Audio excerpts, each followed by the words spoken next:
Next theme we're going to focus on is handling adversity. How well do you respond when things aren't going your way? And the guy we're going to focus on from this Ryder Cup is none other than Bryson Dechambaeu. Because I tell you what, he was in the head-to-head today with Matt Fitzpatrick, and after the first 7 holes, he found himself down 5 strokes. And nobody in Ryder Cup history has ever come back from being 5 strokes down. So this left Dechambaeu with a decision to make. Is he going to pack it in? Is he going to lay down and take the L? Or is he going to keep fighting, keep with his routine, and keep swinging and try and come back?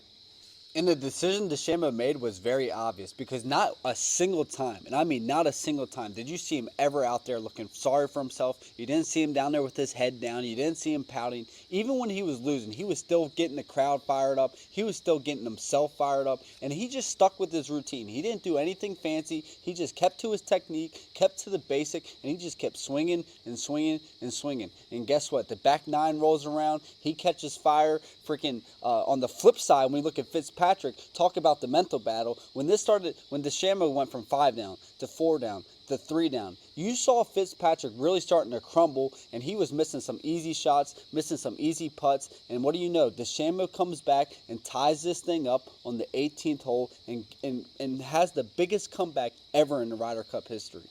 Points, long shots, 15. Dechambaeu second. Drawing it into that right hole location. Oh, what a shot! Bryson continues the chase.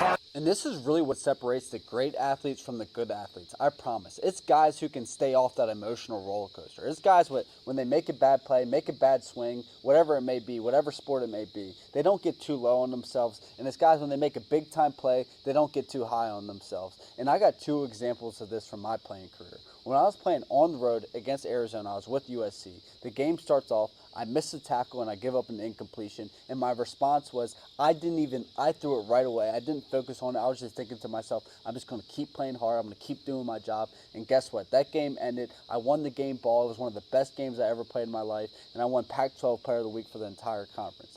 Then, on the flip side, when I was with USC playing at Colorado, I actually got off to a pretty good start in that game. But guess what? I started slipping up. I started making mistakes. And then I started getting in my head, start overthinking, and really feeling sorry for myself, quite frankly. And the performance just went downhill and got worse and worse and worse. And that's how it works. Guys who can kind of shake off a bad play and move on and not really put too much time and thought into it, they bounce back, they handle adversity. Those are the champions. Those are the great athletes. And the